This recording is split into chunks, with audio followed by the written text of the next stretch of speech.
Hello दोस्तों, तो देवभूमि ज्ञान दर्शन में आपका बहुत बहुत स्वागत है। तो आज हम देखेंगे आपके हिंदी से कुछ प्रश्न उत्तरों को। ठीक है, तो चलिए स्टार्ट करते हैं। तो हमारा पहला प्रश्न है वह है कि निम्नलिखित में से कौन सा व्यंजन लुंठित है। ठीक है, तो आपके पास है भैया 4 ऑप्शंस और आपने सही आंसर बताना है कमेंट बॉक्स में और आपको दिया जाता है कुछ समय। तो देखो इसमें जो आपका सही आंसर होगा ना, यानी लुंठित व्यंजन होते क्या हैं।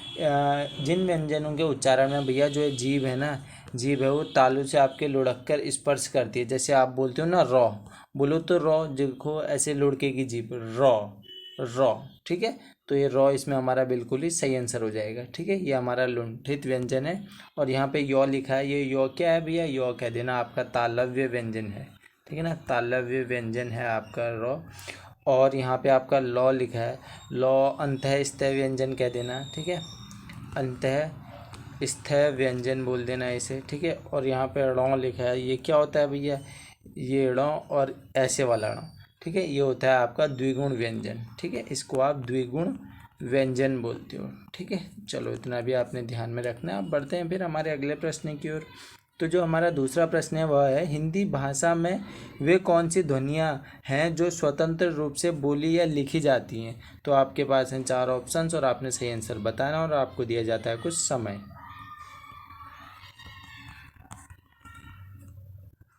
तो इसमें जो आपका सही आंसर होगा ना, वह होगा आपका स्वर। स्वर क्या होते हैं भैया, स्वर वे होते हैं जो स्वतंत्र रूप से आपके बोले जाते हैं। ठीक है, स्वतंत्र होते हैं, इन्हें किसी के साथ की आवश्यकता नहीं होती है। ठीक है, और ये व्यंजन क्या होते हैं भैया, व्यंजन वहीं पे होते हैं वे ध्वनियाँ जो बिना स्वरों की सहायता के उच्चारित नहीं होती हैं। ठीक है ना, इन्हें मतलब स्वरों का साथ चाहिए ही चाहिए होता है। ठीक है ना, तो ये बिना स्वरों के उच्चारित नहीं होती हैं। जैसे आप क लिखती हो, तो ये क क्या है भैया, ये क आपका इसमें छुपा है अ भी। ठीक है, ये आपका मूल रूप हो गया व्यंजन का, क प्लस ये अ हो गया। जब ये क के साथ अ मिलेगा तब ये आपका पूरा क बनाएगा। ठीक है, यानी इसमें क्या लग रहा है भैया, स्वरों का साथ लग रहा है आपके व्यंजन में। ठीक है, तो अब देखो यहाँ पे एक वर्ण लिखा है। कई बार बच्चों को कन्फ्यूजन होता है, सर वर्ण क्या होता है और अक्षर क्या होता है। तो देखो सीधी सी बात समझ लेना, जैसे मैंने यहाँ पे अ लिख दिया, ये अ क्या है भैया, ये आपका वर्ण है। ठीक है, और यहाँ पे मैंने अक्षर में भी अ लिख दिया तो ये भी आपका वर्ण है। ठीक है, समझना है चीज़ों को। अब मैंने यहाँ पे को आपका क लिख दिया, क्या ये क आपका एक वर्ण है, नहीं है। ठीक है, अगर मैं इसमें हलंत लगाऊंगा ये तभी आपका एक वर्ण होगा। अगर यहाँ पे मैंने क लिख दिया तो ये क्या है, आपका एक अक्षर हो जाएगा। ठीक है, ये आपका अक्षर है। तो यहाँ पे आप क्या कह सकते हो भैया, कि जो आपके अक्षर होते हैं ना उसमें सारे स्वर आते हैं। ठीक है, और स्वर आते हैं। ठीक है, और जो स्वर रहित व्यंजन होते हैं जैसे क हो गया, ख हो गया, ठीक है, इनमें क्या है भैया, स्वर आपका मिक्स है। तो ये क्या हो गए, आपके अक्षर हो गए। ठीक है, जैसे आप इन्हें और समझो, जैसे मैंने लिखा कलम। ठीक है, मैंने कलम लिख दिया। अब मैंने कलम भैया लिख तो दिया है, अब देखो क है प्लस आपका लॉ है प्लस आपका मौ है। ठीक है, तो ये क क्या है आपका, एक हो गया आपका एक अक्षर, ये दूसरा अक्षर, ये 3 अक्षर। ठीक है, यानी ये कलम क्या है, 3 अक्षरों से मिलके बना है, 3 अक्षरों से मिलके बना है। और वहीं पे बात आएगी, सर ये वर्ण कितने हैं फिर इस कलम में। तो आप कह देना इसमें जो आपके वर्ण हैं, जैसे आपने क लिखा, ठीक है, फिर इसके साथ अ लिखा, फिर प्लस आपने लॉ लिखा। ठीक है, फिर प्लस आपने क्या लिखा, अ लिखा, फिर प्लस आपने मौ लिखा। ठीक है, फिर प्लस आपने अ लिखा। गिनो तो आपके कितने वर्ण हो रहे हैं, 1 2 3 4 5 6, आपके 6 वर्ण हो रहे हैं। ठीक है, अब आप फर्क समझ गए ना कि अक्षर क्या होता है और वर्ण क्या होता है। ठीक है, तो ज़्यादा कठिन नहीं है, बेसिक चीज़ों को आप लेकर चलो। ठीक है, चलो अब बढ़ें फिर आगे की ओर। तो जो हमारा अगला प्रश्न है ना, वह है कि हिंदी भाषा में ह्रस्व स्वरों की संख्या कितनी है। तो आपसे पूछा गया ह्रस्व स्वरों की संख्या। तो आपके पास है भैया 4 ऑप्शंस और आपने सही आंसर बताना है कमेंट बॉक्स में और आपको दिया जाता है कुछ समय। तो देखो इसमें जो आपका सही आंसर होगा ना, कि जो ह्रस्व स्वरों की संख्या होती है वो होती है आपकी 4। ठीक है, 4 होते हैं। अब वो आपके कौन कौन से होते हैं, वो होते हैं भैया आपके अ, ठीक है, ई, ऊ और आपका री। ठीक है, अब देखो ह्रस्व स्वर को आप और क्या कहते हो भैया, ह्रस्व स्वर को आप मूल स्वर भी बोलते हो। ठीक है, मूल स्वर ध्यान में रखना। और इन्हीं को आप बोलते हो लघु स्वर। ठीक है, लघु स्वर कह दो या छोटे स्वर कह दो। ठीक है, ऐसे बोलते हो। तो आप चीज़ों को समझना, ठीक है। आपने लिख दिया भैया मात्रा, मात्रा या उच्चारण लिख दो, ठीक है। मात्रा या उच्चारण के आधार पे ना आपके स्वर 3 प्रकार के होते हैं। अब वो 3 प्रकार के कौन कौन से होते हैं आपके स्वर, ठीक है। एक होता है आपका सबसे पहला ह्रस्व स्वर, ठीक है, ह्रस्व स्वर लिख देना, ठीक है। आपने लिखा भैया ह्रस्व स्वर, ठीक है, खाली ह्रस्व लिख देते हैं। और इसी ह्रस्व स्वर को आप मूल स्वर भी कहते हो, लघु स्वर या छोटा स्वर कहते हैं ना, ठीक है। क्या होते हैं ह्रस्व स्वर भैया? वे स्वर जिनके उच्चारण में आपका कम समय लगता है, जिनको बोलने में। बोलो तो जैसे मैंने बोला था ये 4 होते हैं, अ, ई, उ और री। अब इनको बोलो अ, ई, उ, री, बड़ी जल्दी बोल लिया आपने, ठीक है। तो ये हो रहा है इनको कम समय लग रहा है, ठीक है। फिर आता है इसके बाद भैया ज़्यादा समय लगने वाले हूँ, ठीक है, दीर्घ स्वर। दीर्घ स्वर, अब दीर्घ स्वर में क्या होता है भाई, यानी इसमें ज़्यादा समय लगता है इनके उच्चारण में, ठीक है। और इनकी संख्या आपकी 7 होती है, ठीक है। इनकी संख्या कितनी होती है? 7 होती है। अब वो 7 कौन कौन से होते हैं? आ हो गया आपका, ठीक है, बड़ी ई, बड़ा ऊ, ए, आई, ठीक है, ओ और आओ होता है। ये आपके 7 हो गए, ठीक है। इतना आपने ध्यान में रखना है, ये 7 हो गए। फिर देखो इसके बाद आता है आपका क्या, इसके बाद आता है आपका प्लुत स्वर, ठीक है। अब प्लुत स्वर क्या होते हैं भैया? तो इसमें क्या लग रहा था भैया? इसमें आपका बहुत कम समय लग रहा था, ठीक है। फिर इसमें क्या लग रहा था? इसमें ज़्यादा समय लग रहा था। अब इसमें क्या हो रहा है? प्लुत स्वर में भैया इन दोनों से भी आपका ज़्यादा समय लगेगा, ठीक है। इन दोनों से भी आपका ज़्यादा समय लगेगा, उसी को हम कह देते हैं आपका ये प्लुत स्वर है, ठीक है। चलो आशा करता हूँ आप समझे होगे। अब बढ़ते हैं आगे की ओर। फिर जो हमारा अगला प्रश्न है यानी चौथा प्रश्न है, वह है प्लुत स्वर कौन सा है? तो इसमें आपके पास हैं 4 ऑप्शंस और आपने सही आंसर बताना है और आपको दिया जाता है कुछ समय।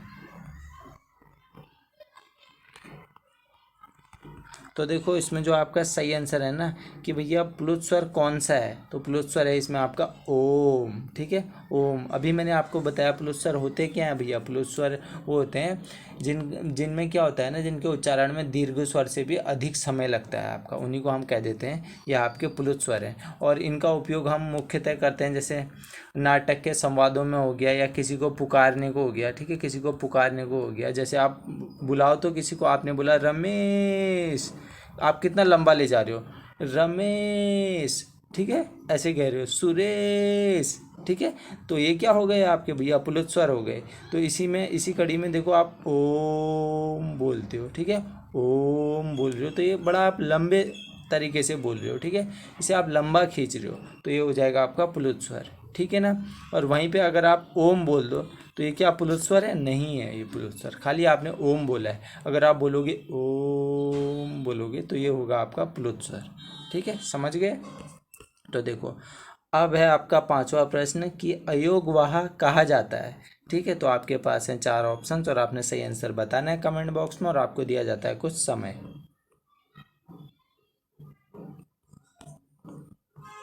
तो देखो इसमें जो आपका सही आंसर है ना कि अयोगवाह कहा जाता है, तो अयोगवाह कहा जाता है भैया अनुस्वार और विसर्ग को। अनुस्वार क्या होता है भैया? अनुस्वार जिसके ऊपर ऐसे आप बिंदी लगाते हो ना, तो ये अनुस्वार हो गया। और विसर्ग क्या होता है भैया? विसर्ग ऐसे ये आप 2 लगाते हो, जैसे आपने ये लगा दिया 2, ठीक है, ये तो हो गया आपका विसर्ग और ये हो गया आपका अनुस्वार, ठीक है, समझ गए। चलो आशा करता हूँ आप चीज़ें समझे होगे। अब इसमें एक और चीज़ लिखी है महापराण, तो महापराण को भी समझ लो फटाफट, ज़्यादा कठिन नहीं है। मतलब जिन व्यंजनों के उच्चारण में ना मुख से अधिक हवा निकलती है, ठीक है, अधिक हवा निकले उसी को हम क्या कह देते हैं? ये महापराण है भैया, ठीक है। और ये वर्ग में दूसरा होता है, ठीक है, दूसरा होता है और चौथा होता है, उन्हीं को हम क्या कह देते हैं? ये आपके महाप्राण व्यंजन है, ठीक है। अब दूसरा और चौथे से क्या मतलब है? जैसे दूसरा क्या होता है? क ख, ख आपका दूसरा है ना, क ख ग घ, घ आपका चौथा है ना, ये दूसरा और चौथा क्या है आपका भैया? महाप्राण है, ठीक है, समझ गए। अब भैया अल्प प्राण को भी समझ लो फिर, ठीक है। क्या होते हैं अल्प प्राण? इसमें भैया आपके मुख से जो है वो कम हवा निकलेगी, ठीक है। और ये प्रत्येक वर्ग में होता है आपका पहला, पहला और तीसरा, ठीक है, पहला तीसरा और आपका होता है भैया पांचवा, पांचवा। अब गिनो तो भैया पहला कौन सा होगा? जैसे आपने बोला क आपका पहला हो गया, और तीसरा कौन सा होगा? क ख ग, क ख ग घ ङ, ठीक है, ये हो गया आपका भैया क्या? पहला, तीसरा और पांचवा, ठीक है, समझ गए चीज़ों को। चलो अब बढ़ते हैं फिर हमारे अगले प्रश्न की ओर। तो हमारा अगला प्रश्न है कि यानी छठा प्रश्न है कि निम्नलिखित में से किस शब्द की वर्तनी अशुद्ध है। तो आपके पास हैं भैया चार ऑप्शंस और आपको दिया जाता है कुछ समय।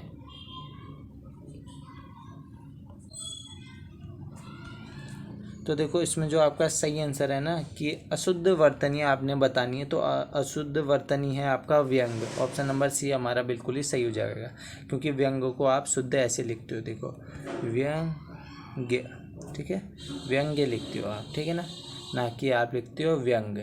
चलो आशा करता हूँ आप चीज़ें समझे होगे। तो अब बढ़े आगे की ओर। फिर जो हमारा अगला प्रश्न है यानी सातवां प्रश्न है वह है व्याकरण की दृष्टि से कौन सा शब्द अशुद्ध है। आपने फिर इसमें अशुद्ध शब्द बताना है। तो आपके पास हैं चार ऑप्शंस, ठीक है, और आपको दिया जाता है कुछ समय। तो देखो इसमें जो आपका सही आंसर है ना अशुद्ध, वो होगा आपका विरहणी, ठीक है ना, क्योंकि विरहणी नहीं होता है, विरहिणी होता है। क्या होता है भैया, विरहिणी होता है, ठीक है ना, ऐसे आपकी मात्रा लगती है छोटी एक ही, और ये होता है आपका विरहिणी, ना कि विरहणी होता है, ठीक है। चलो आशा करता हूँ आप चीज़ें समझोगे। अब बढ़ते हैं हमारे अगले प्रश्न की ओर यानी आठवें प्रश्न की ओर। तो आठवां प्रश्न है वेधशाला, ठीक है ना, वेधशाला शब्द है। तो आपने बताना है, आपके पास हैं चार ऑप्शन और आपको दिया जाता है कुछ समय।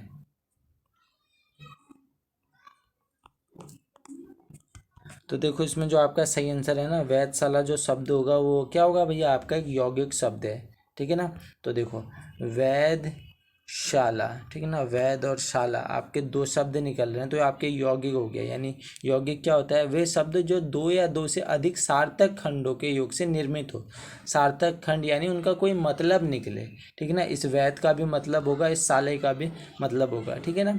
वैधशाला हो जाएगा आपका, ठीक है। जैसे आप लिखते हो ना पाठशाला, पाठशाला, ठीक है, इसमें पाठ का भी मतलब होता है और शाला का भी, यानी पाठ और शाला हो गया आपका, ठीक है। जैसे आप लिखते हो रेलगाड़ी, रेलगाड़ी, ठीक है, आपने रेलगाड़ी लिखा, इसमें रेल का भी मतलब है भैया, ठीक है, और गाड़ी का भी मतलब है, ठीक है। तो सार्थक मतलब आपका निकल रहा है, इसलिए हमारा हो गया क्या भैया, यौगिक शब्द हो गया, ठीक है।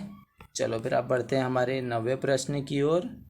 तो हमारा जो नवा प्रश्न है वह है कि संस्कृत के ऐसे शब्द जिन्हें हम ज्यों का त्यों प्रयोग में लाते हैं वह कहलाते हैं। तो आपके पास हैं भैया चार ऑप्शंस और आपने सही आंसर बताना है कमेंट बॉक्स में, और आपको दिया जाता है कुछ समय।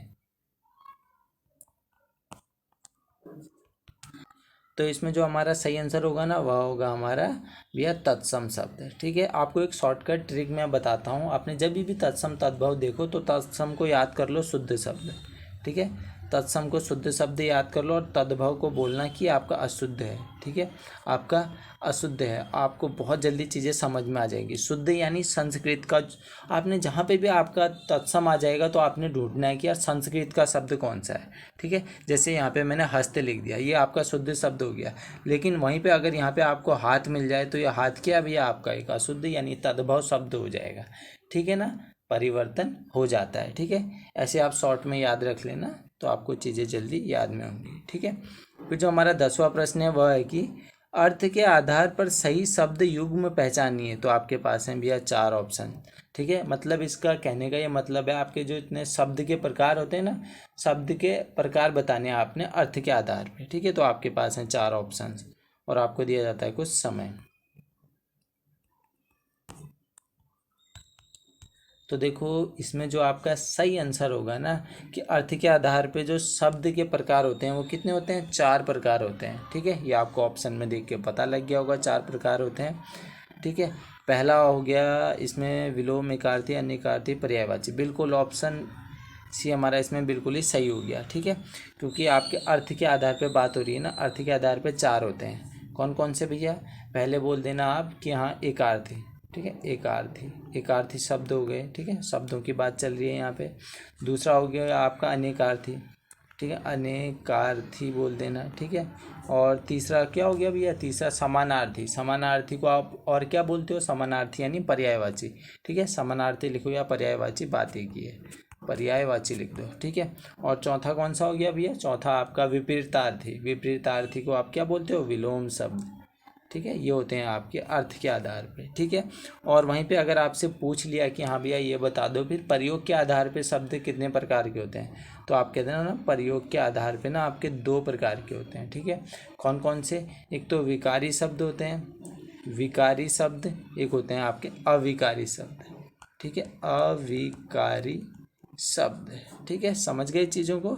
चलो फिर अब बढ़ते हैं हमारे 11वें प्रश्न की ओर। तो हमारा 11वां प्रश्न है, निम्नलिखित में तत्सम शब्द है। अभी मैंने आपको बताया था आपने तत्सम शब्द कैसे ढूंढना है। ठीक है, तो आपके पास हैं 4 ऑप्शंस और आपने सही आंसर बताना है कमेंट बॉक्स में, और आपको दिया जाता है कुछ समय। तो देखो इसमें जो आपका सही आंसर होगा ना, यानी तत्सम शब्द, यानी आपने शुद्ध शब्द ढूंढना है, यानी आपने संस्कृत का शब्द ढूंढना है, वो हो जाएगा आपका गृह। आपने गृह देखा तो आप तुरंत टिक मार दोगे। ठीक है, तो इसमें हमारा गृह शब्द बिल्कुल ही सही हो जाएगा। चलो अब बढ़ते हैं हमारे अगले प्रश्न की ओर। तो हमारा अगला प्रश्न है, स्वाधीन का संधि विच्छेद क्या है? तो आपके पास है 4 ऑप्शंस और आपको दिया जाता है कुछ समय।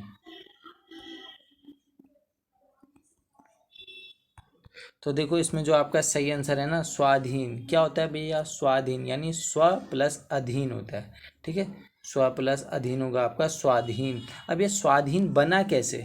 ठीक है, आपने ध्यान दिया यहाँ पे आपको एक आ की मात्रा मिल गई। ठीक है ना, यहाँ पे एक आपकी मात्रा बढ़ गई है। ठीक है ना, ये हो गया आपका स्वाधीन। तो ये आ हुआ कैसे? तो ये आ हुआ है, देखो यहाँ पे से आपने, देखो यहाँ पे से आप ओ बाहर निकाल लो, 100 में से ओ बाहर निकाला, और यहाँ पे से ये ओ तो है ही ऑलरेडी, तो ये ओ प्लस ओ आपका मिलकर बनाते हैं आ।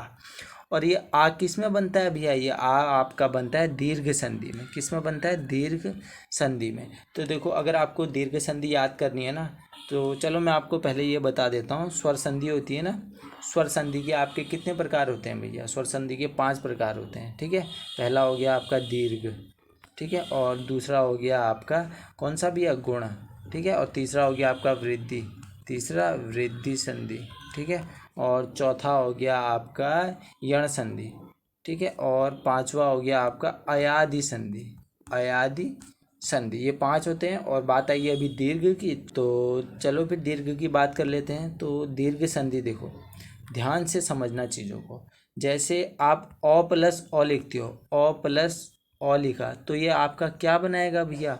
ओ प्लस ओ लिखोगे तो ये आपका सदैव बनाएगा आ।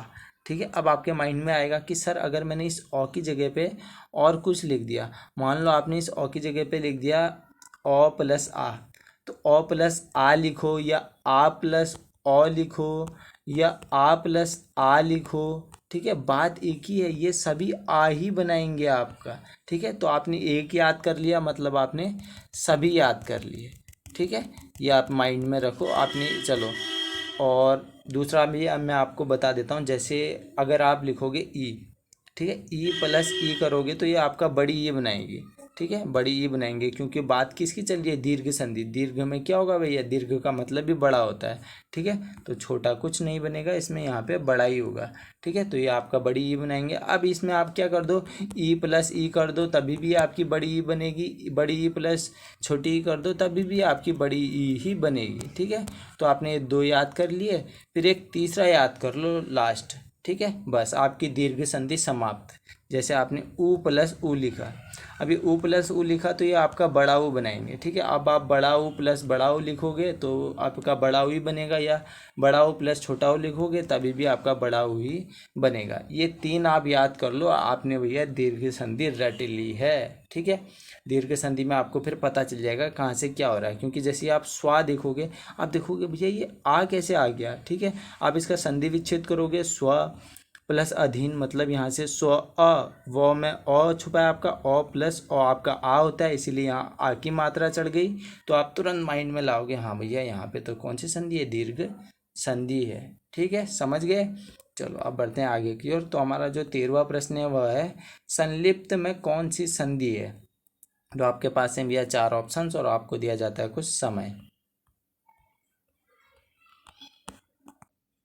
तो इसमें आपका जो सही आंसर होगा ना, वह होगा, जैसे संलिप्त होता है आपका सम प्लस लिप्त।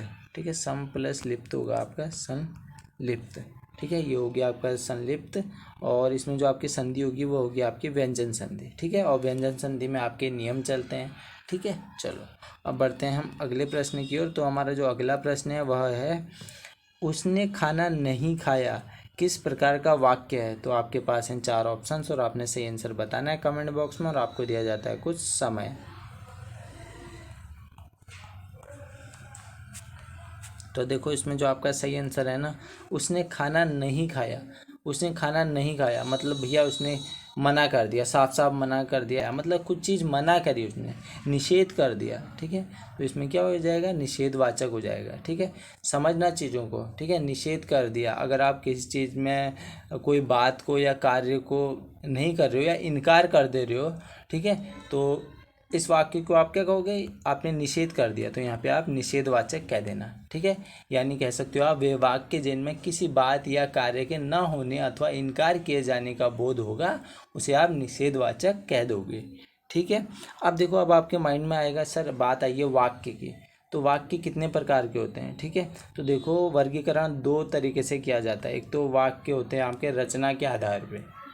ठीक है, रचना के आधार पे कितने होते हैं आपके, 3 होते हैं। ठीक है, लिख लो यहाँ पे रचना के आधार पे। ठीक है, आधार पे आपके 3 होते हैं। कौन कौन से 3 होते हैं वो आपके, सरल वाक्य। ठीक है, सरल वाक्य लिख लो, सरल वाक्य बोल लो या इसे साधारण वाक्य बोल लो, बात एक ही है। ठीक है, फिर ये मिश्र वाक्य लिख लो, मिश्र वाक्य। ठीक है, और फिर आपका तीसरा संयुक्त वाक्य। ठीक है, संयुक्त वाक्य। ये तो हो गई बात रचना के आधार पे। अब वहीं पे बात कर लो आप किसके आधार पे भैया, वो है अर्थ के आधार पे। ठीक है, अर्थ के आधार पे हम बात कर लेते हैं। अर्थ के आधार पे 8 प्रकार के होते हैं भैया आपके। ठीक है, 8 बहुत हो गए आपके, तो जल्दी जल्दी में देख लो। एक होता है आपका विधि, विधिवाचक। ठीक है, फिर दूसरा लिख लो निषेधवाचक, निषेधवाचक, निषेधवाचक। ठीक है, कॉमा कर दो। फिर एक होता है आपका आज्ञावाचक। ठीक है, आज्ञावाचक। फिर एक होता है आपका विस्मयवाचक। ठीक है, विस्मयवाचक। फिर एक होता है आपका संदेहवाचक। ठीक है, संदेहवाचक। ठीक है, संदेहवाचक। एक होता है आपका इच्छावाचक। ठीक है, इच्छावाचक। एक होता है आपका संकेतवाचक, संकेतवाचक। ठीक है, और एक होता है आपका प्रश्नवाचक। क्या होता है, प्रश्नवाचक। ठीक है, ये हो गए आपके अर्थ के आधार पे 8। ठीक है, चलो फिर आप बढ़ते हैं हमारे 15वें प्रश्न की ओर। तो हमारा 15वां प्रश्न है, और ये आज का ना आपका लास्ट प्रश्न भी है। ठीक है, तो निम्नलिखित में कौन सा काव्य संग्रह सुमित्रा नंदन पंत का नहीं है, नहीं है पूछा है। तो आप पहला देखोगे चिदम्बरा। ये जो चिदम्बरा है, इनके लिए इन्हें क्या मिला था भैया, भारतीय ज्ञानपीठ पुरस्कार मिला था। ठीक है, 1968 में। इतना भी आपने याद में रखना है। ये भी आपके सुमित्रा नंदन पंत जी का है, युगवाणी भी है। अनामिका, अनामिका इनका नहीं है, अनामिका है सूर्यकांत त्रिपाठी निराला जी का। ठीक है ना, सूर्यकांत त्रिपाठी निराला जी का है आपका अनामिका। ठीक है ना, उनकी है एक काव्य रचना है। ठीक है, चलो आशा करता हूँ आपको वीडियो पसंद आई होगी। अगर इस वीडियो से ना आपको थोड़ा बहुत भी ज्ञान प्राप्त हुआ है तो आप इस वीडियो को लाइक करेंगे, शेयर करेंगे, कमेंट करेंगे। इसी आशा के साथ हम करते हैं वीडियो को यहीं पर समाप्त। चलिए, धन्यवाद।